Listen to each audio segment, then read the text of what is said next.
I'm Mike Perry with the Army Heritage Center Foundation.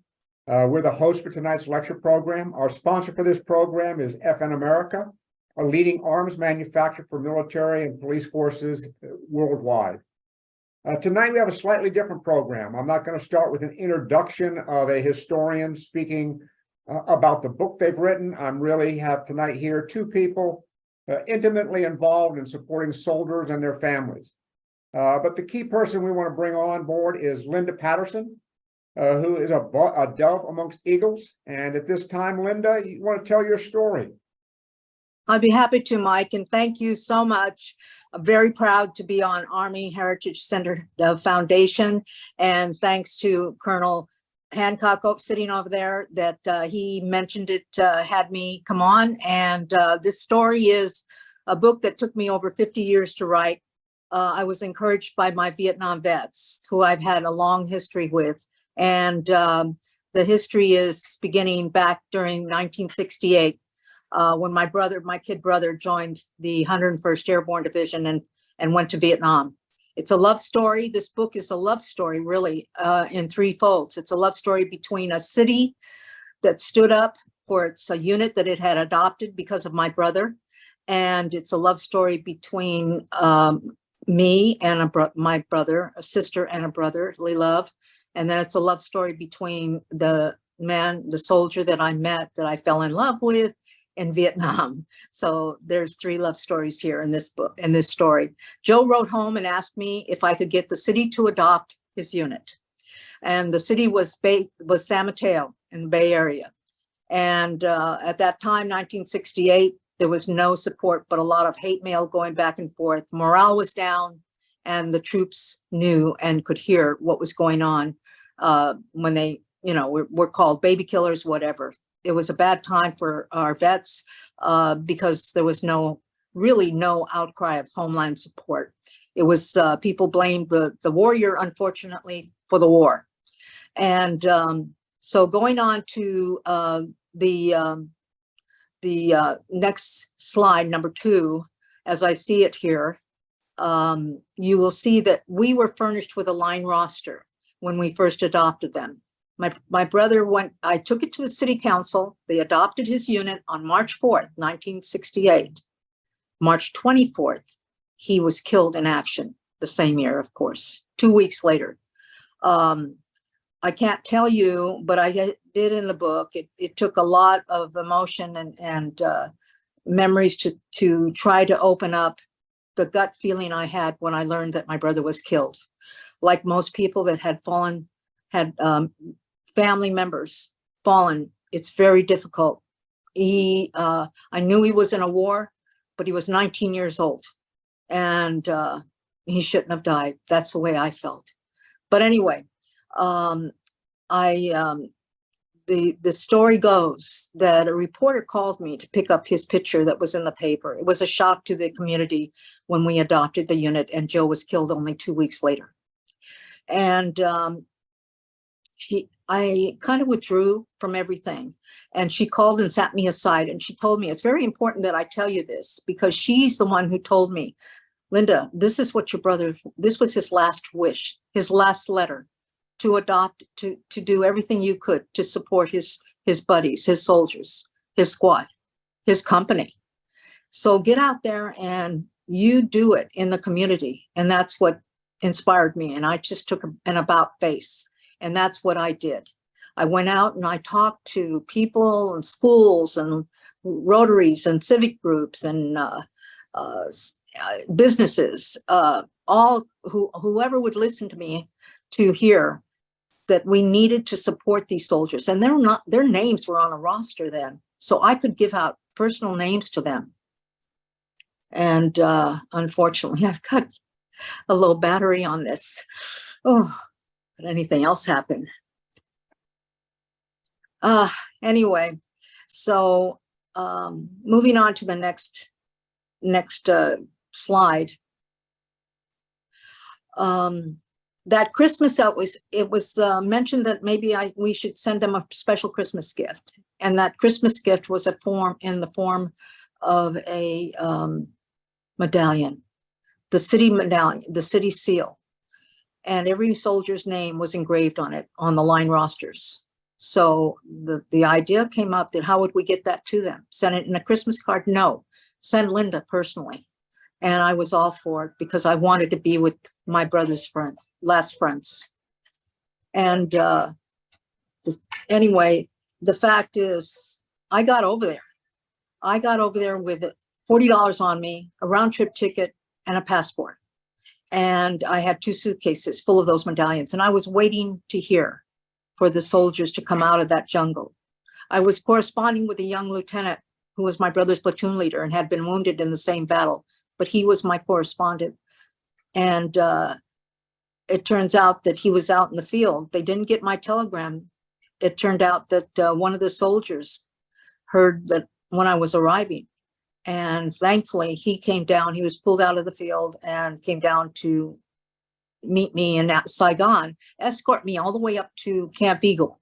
Camp Eagle was only about 40 miles south of Hue, and took me to a nurse's headquarters where I would spend the night. It was there that the 2 weeks that I had waiting for the soldiers to come, the adopted company, my brother's unit, to get to me, hack their way out of that jungle, is when Lieutenant Patterson had me very busy. He had me on fire bases. He had me in MASH units, visiting our wounded, as you see in that picture right now. That hooch on the left-hand side is where I slept at the nurse's headquarters. And he had me on, like I said, fire bases and everywhere, just to mingle and meet with the soldiers in the rear. And they finally were coming in. And when they came in, that probably was the turning point of my life, because when I saw them come out of that jungle, stand in formation, and they called me out of this hooch that I was waiting in to give those medallions to them.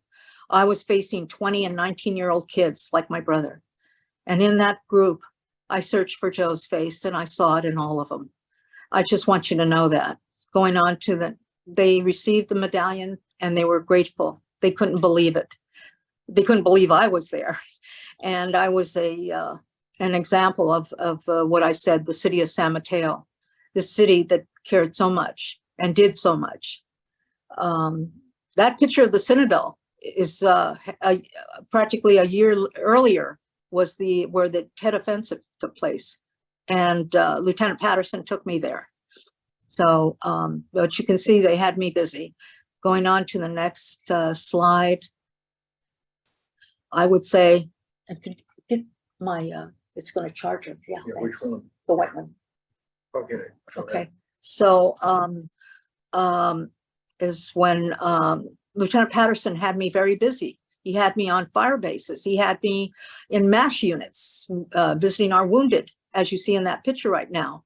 That hooch on the left-hand side is where I slept at the nurse's headquarters. And he had me on, like I said, fire bases and everywhere, just to mingle and meet with the soldiers in the rear. And they finally were coming in. And when they came in, that probably was the turning point of my life, because when I saw them come out of that jungle, stand in formation, and they called me out of this hooch that I was waiting in to give those medallions to them. I was facing 20 and 19-year-old kids like my brother. And in that group, I searched for Joe's face, and I saw it in all of them. I just want you to know that. They received the medallion, and they were grateful. They couldn't believe it. They couldn't believe I was there. And I was an example of what I said, the city of San Mateo, the city that cared so much and did so much. That picture of the Citadel is practically a year earlier was where the Tet Offensive took place. And Lieutenant Patterson took me there. So, but you can see they had me busy. Going on to the next slide. I would say, so that was my escort right there beside me, holding my coat, Lieutenant Patterson. And that's how I met. We met. And the picture you see down below is the first 20-year anniversary we had with the Vietnam vets. Okay, moving on to the next slide. Okay, we had entertained our soldiers on a one-to-one basis, meaning as they rotated home, Most of Vietnam vets came through, all of them came through Travis and Oakland and San Francisco, and then went on to their homes. San Mateo was only 20 minutes south of San Francisco. And a committee would go out and pick them up on an individual basis, take them to a villa hotel, the local hotel. Champagne and flowers were there to welcome them home. And they would end up wanting to stay with and meet the people that were writing them, those letters that the family they had adopted. And they wanted to meet them before they went on to their own homes. But then we got word that the war was going to be over, and we promised. And I must say, a fire chief, Noe Chadlow, was the one who was so supportive. One of my big supporters then had promised these soldiers a welcome home they would never forget. And we worked it. We got 3 months early advance to be able to bring the entire community to be able to welcome these soldiers. There's beauty queens on the left-hand side from every community within the range of San Mateo to welcome them. And there they are marching down the street. And it was just tearjerkers and smiles and happiness that day, because this whole unit, this whole company of 150 soldiers from Vietnam knew that they were welcomed. And I believe it was President Nixon that sent out, Nixon sent out General, 3-star General John Wright to represent him. On to the next. Linda, I think next slide goes into Desert Storm, but I want to ask a question before we go there. Could you expand how you actually got to Vietnam?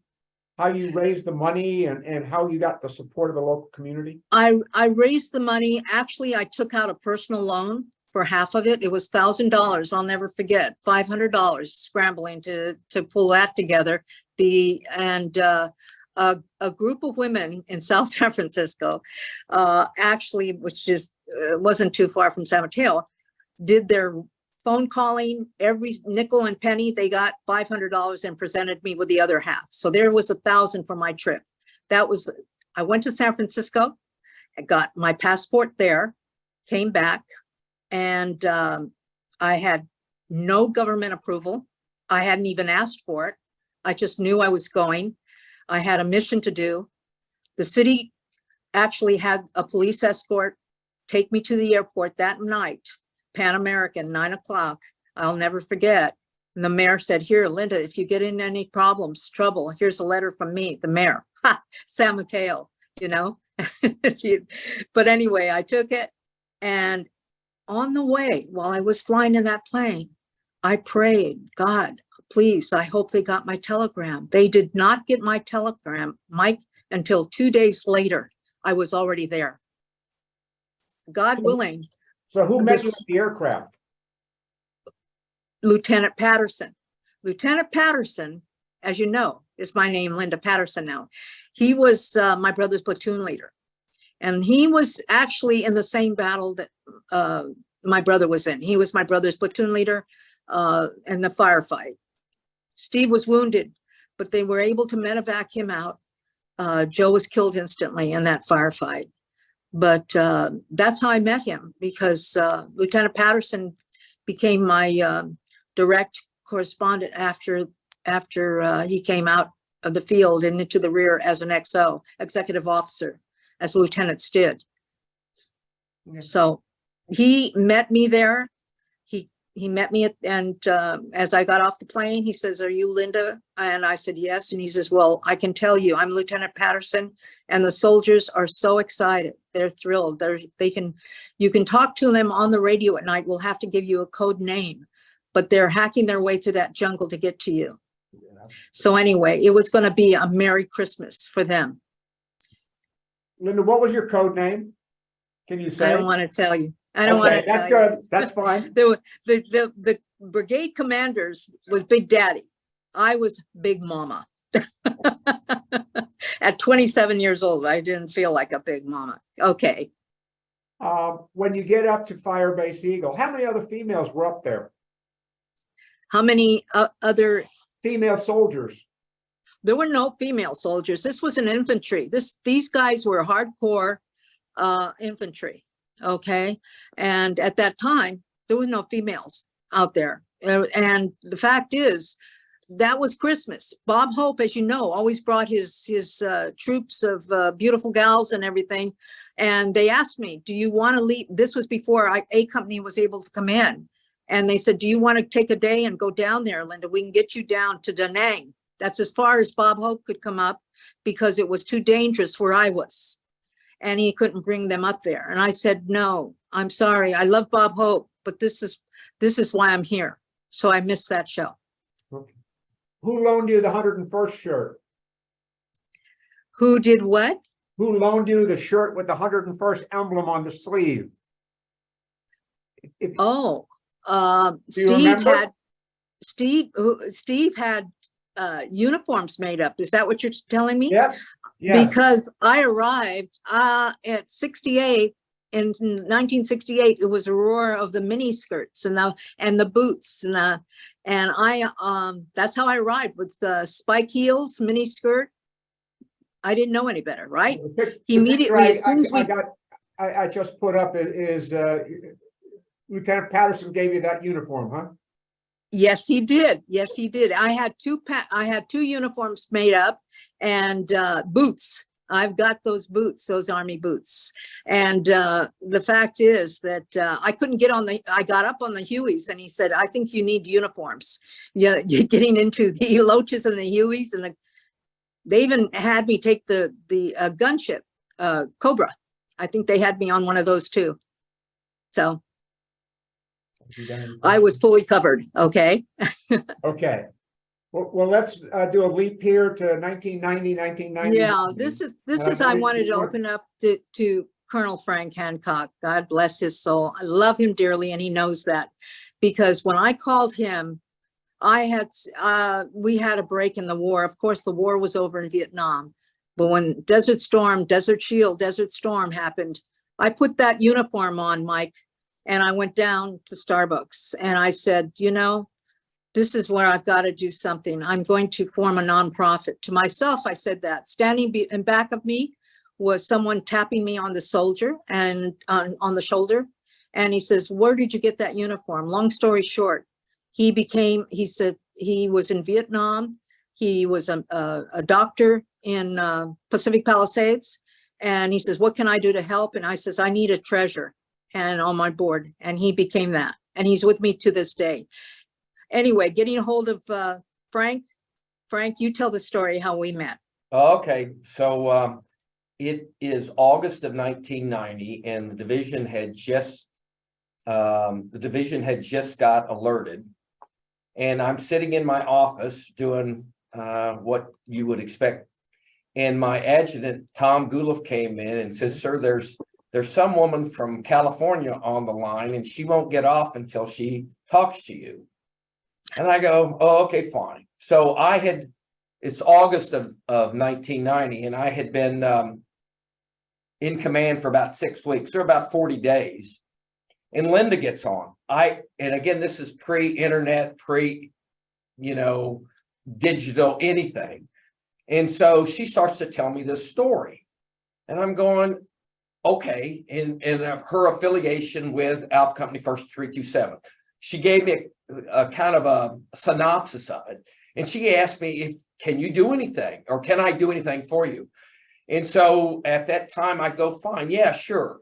I'm going to send you the battalion roster, and can you get pins pals for me? And again, I didn't know her passion. I didn't know how extensively she was involved back in 68 and 69 and 72. So I sent off the roster, and the roster had about 650 men on it. So you fast forward about 4 weeks, and eventually it was our turn to go and get to Saudi Arabia. And so when we got to Saudi Arabia, we get off, and we have this huge amount of letters. We have over 2,000 letters that have already been sent to every soldier in the battalion. It was unbelievable. I was telling Linda the other day, I had to go brief the division G1, the head personnel of the division. How did I get so many letters? And I just said, look, I don't know. I know this lady named Linda Patterson in California, and she made all this happen. So every man in my battalion, and it eventually got up to 700, had 2, 3, 4. I personally had 6 pen pals from the San Mateo area, and you knew who they were because they were, you know, the little towns right around San Francisco. We're going, well, this is Linda Patterson's work. Okay, next slide, Mike.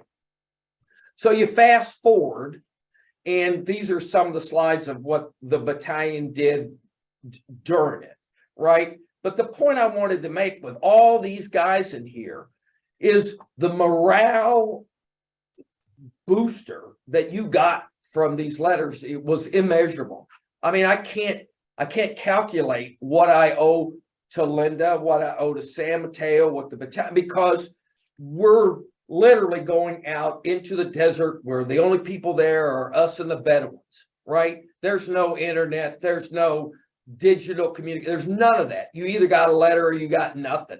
Well, we get tons of letters, and we get tons of letters for 9 months, right? It wasn't like this was a one and done. We continue to get through the entire Desert Shield, Desert Storm scenario with the support of San Mateo and the support of Linda. Next slide. So when we're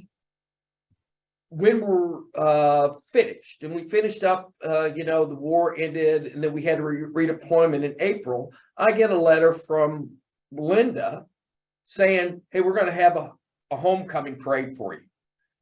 So you think about this, who got a homecoming from Vietnam? How about nobody other than San Mateo? San Mateo was the only one. So here we are, we're getting asked to come out, and on the right side of the screen, there's two different slides.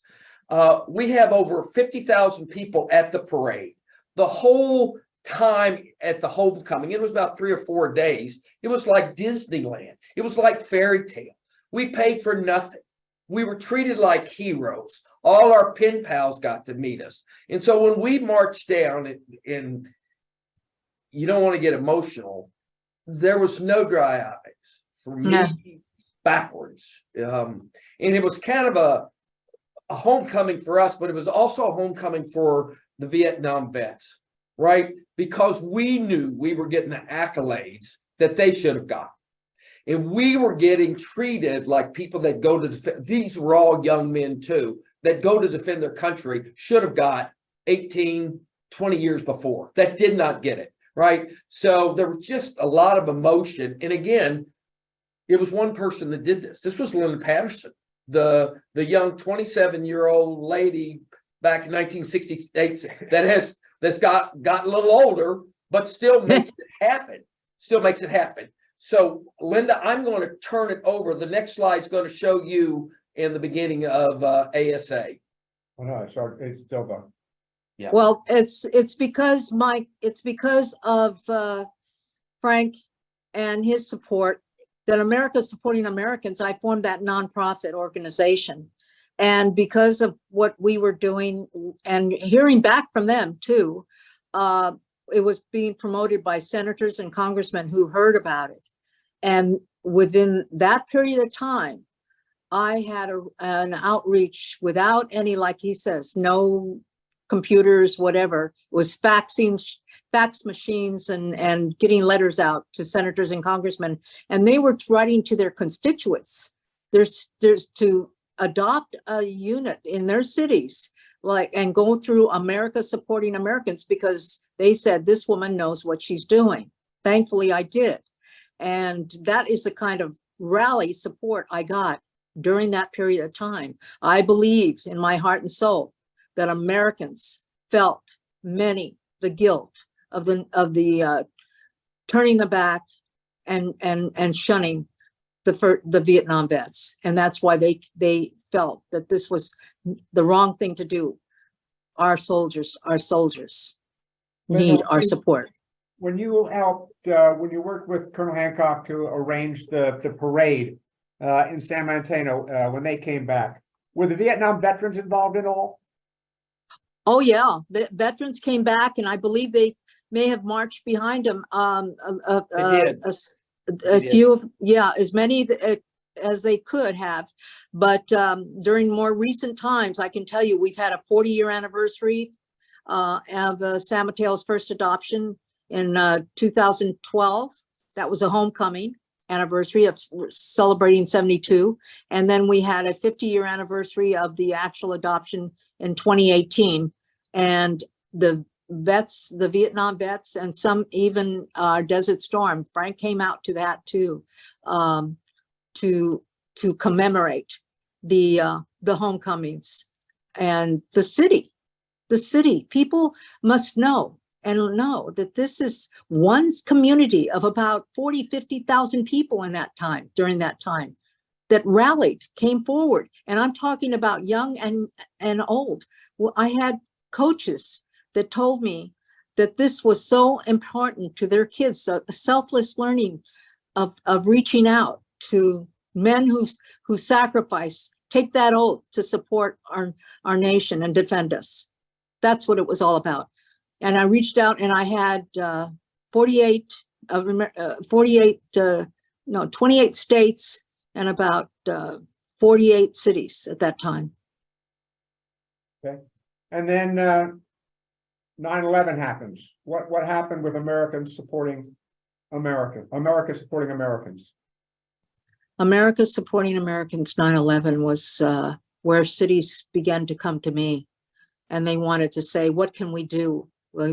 What can we do to help our troops, our soldiers that are going off to war?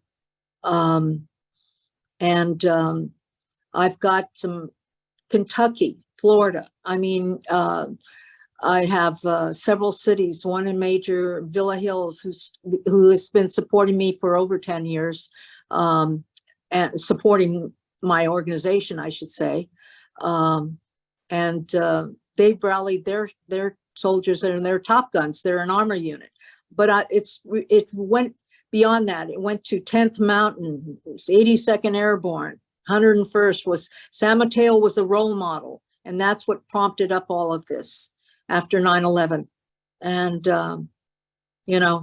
it united Americans to do the right thing for the brave and courageous young men and women now that go off to war or go off to defend or take their mission anywhere where it's dangerous.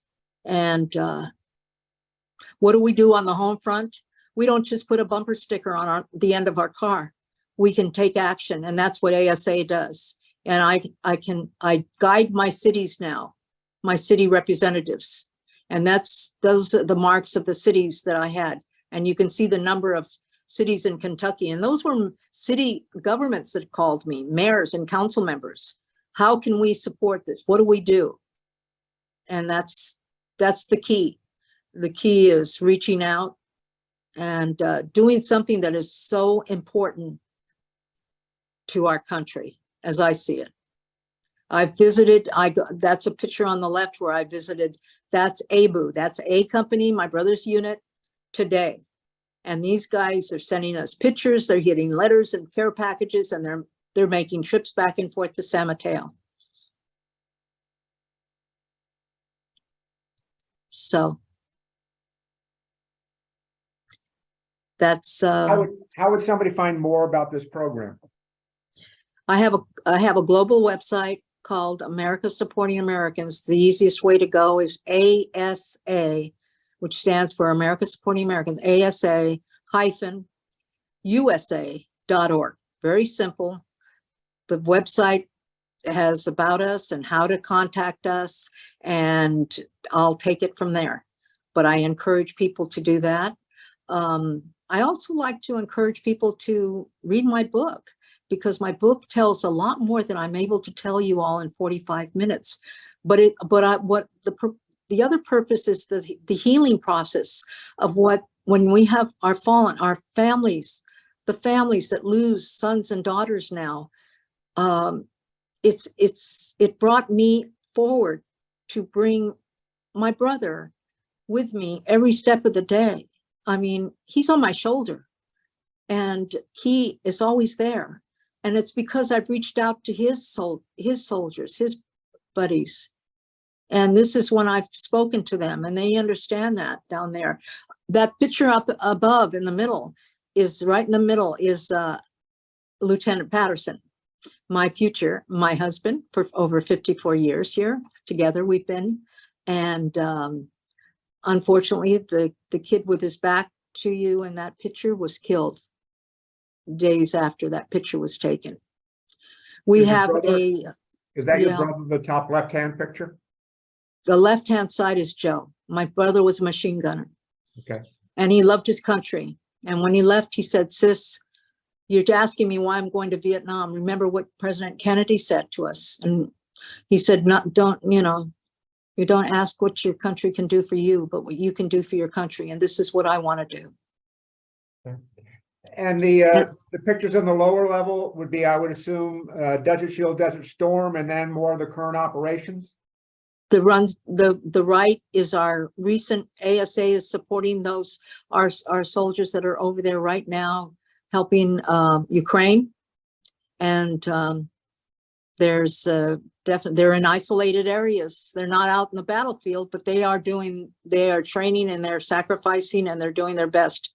And I hope that this appeals to many Americans to think about what they can do. The biggest thing I have seen is the young kids that actually feel when they've connected, civilian kids that probably would never join because they're from, I don't want to say never join anywhere, but the fact is they're just, they're going off to college but when they connected to these guys, boy, a lesson is really learned. And there's a true heart and soul of patriotism that's relived because of what our soldiers are doing and showing, evidence of showing. If it wasn't for them, we would not be here. So in a sense, your organization not only does it support soldiers, but it also then links young people with our soldiers so that they understand what they're doing. Absolutely. And the teachers and coaches have told me time after time that this has been a very good program for them that they want to intercept in their classrooms. And you want to know something else? They learn the history of our fathers who fought, our fathers before them, World War I, World War II. They learn the history and they know, they feel the sacrifice. These soldiers have related to these young kids because many of them played the games, football, baseball, lacrosse, and the letters began to just pour in and asking them questions. So And then here, something that you've been involved in that sort of links soldiers across time? yes, Brigade Commander Colonel Rob Campbell actually wasn't like Frank. I was very much in touch with him, and he's retired. He's an author himself. He writes, and he had actually thought with the idea of Joe Bossy. I wanted to mention his name because he was like the division division, what do they call it? Huh? Command Sergeant Major. Command Sergeant Major, thanks. My echo in the background. And 792 fallen soldiers are marked on that wall. And it was given to Steve, the Command Sergeant Major, and an honorary Command Sergeant Major on the division, Lou Hartenfeld. We were a committee of 4. Unfortunately, Joe Bossy passed away before it was completed, but that stands on Fort Campbell ground, and all the young soldiers who come in, look at that. And that's just from the 327 Regiment from 65 to 72. My favorite picture is the one on the left-hand side in the corner. It shows a very good friend of mine, Rick, and there's my husband, Steve, and Captain Groom, who was the company commander then, myself, and our favorite Colonel Hancock there. We were all together for a big Eagle event at Fort Campbell, Kentucky. Thank you. The fallen picture was done by an artist at San Mateo. it stands in the stream in San Mateo's memorial room. I forgot to tell you about that. 1974, when Nixon decides to resign, we were ready to have the Times was going to come out and do a story on us, because we were going to have the first memorial sort of in the city library. The mayor had said, this is what we want to put all the letters and artifacts, and it's called the Screaming Eagle Memorial Room. It took me 4 years to put that together. 1974, August 9th was the date. I remember it because that's the date that our president resigned, Richard Nixon. But in any event, the artist saw that picture, and that's taken from a magazine, but this lone soldier by the tree there was something he put in. And I think it speaks for itself. Okay. I'll want to right now, if there's anybody who has questions, you're willing to take questions, Linda?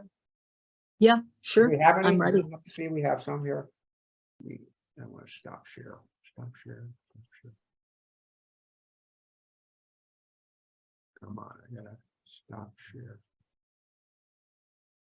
Stop share. Here we go. Okay. We'll let the two pretty people stay up on the screen, and I'll hide off here on the side.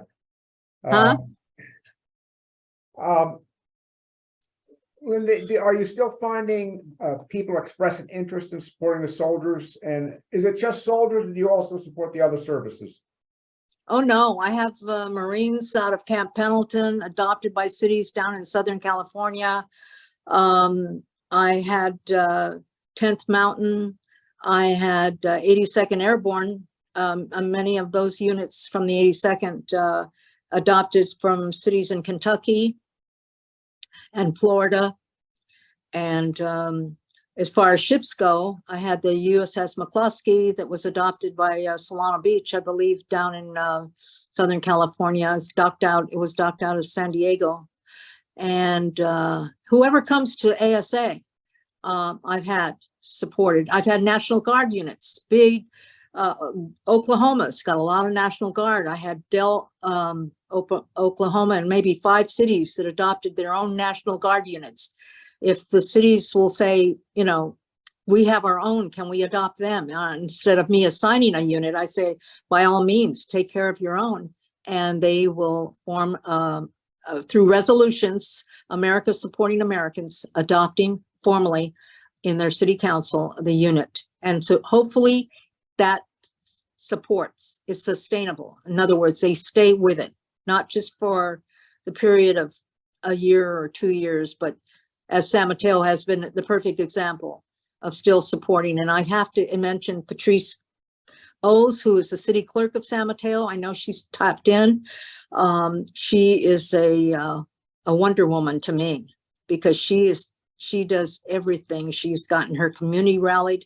And as a result of San Mateo, 9 cities surrounding them have adopted units. Okay. And Leanne Thornton is one who took over Hillsborough, and San Bruno, Belmont, Foster City, San Carlos, Atherton, as many as right off the top of my head. They've all got units, and all their units are units within the 1st Battalion. Yeah, Linda, I just have one question. And again, I've seen you work your magic for the last 33 years, since 1990. Exactly what keeps you motivated? Because you're like a force, and I've told people this, you're a force of nature, where you're going to do something, and you're going to do it right, and it's all for the soldiers. So what would you tell younger folks that are looking at you going, exactly how does she keep that passion up the whole time and make things happen, you know, from an incident that occurred in 1968? Well, Frank, I can tell you that right off the top, because I see it every day. I see it in my thoughts. It's in my thoughts, in my heart. And those inspiring things that drive me to keep going and bring the passion is when I looked at those soldiers standing before me that came out of that jungle in ripped, torn uniforms that they had been in for maybe 8-9 months. They didn't come in for stand downs. They didn't come in for showers. And they were dirty and muddy, but they had a stare. They looked at me and I could see in their eyes. I saw two things. I felt the love, but I saw what they must have gone through, what Joe must have gone through. And they inspired me. Every day I see their faces. I know their names on those rosters. It stuck with me, just as every unit thereafter, like yours. Linda, this question comes from Julie. How do you train the next generation to keep up the programs you've developed? How do I train them? Because I'm actually in the process, in a pending status within my own town here that I just recently moved 2 years ago, Indian Wells. It's part of Palm Springs area, the desert.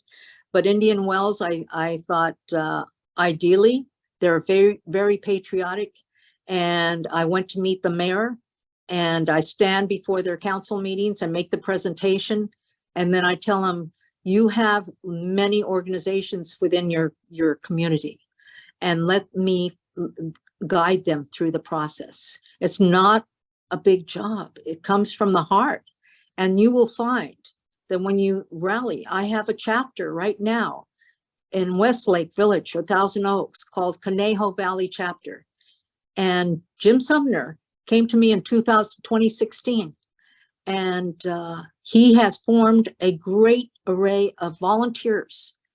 So he is doing what I did in San Mateo. And so are the leaders, my point of contacts, are all doing the job that I did. I don't have that personal contact I did, which I missed with A Company, because now I service all of them is to the best of my ability. Very good. Linda, you have any, that's all the questions we have. Do you have anything in closing that you would like to say? Well, I think my closing thoughts are that I hope this small,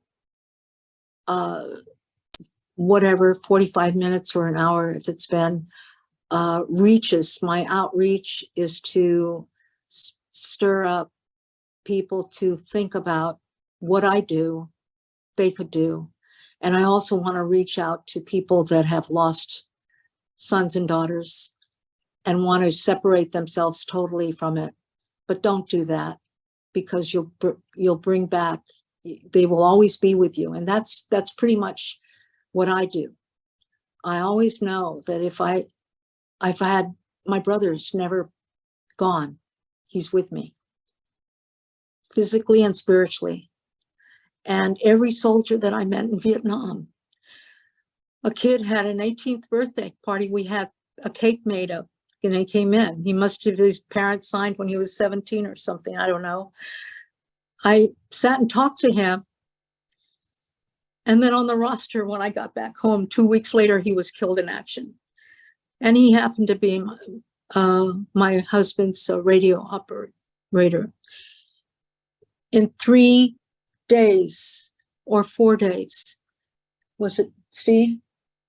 3 days, he lost 3 of his radio men. So let's not forget them. Let's not ever forget them. They're 60, 70, 80, well, most of them are 70. I'm always the oldest sister, right? But to this day, they only have each other.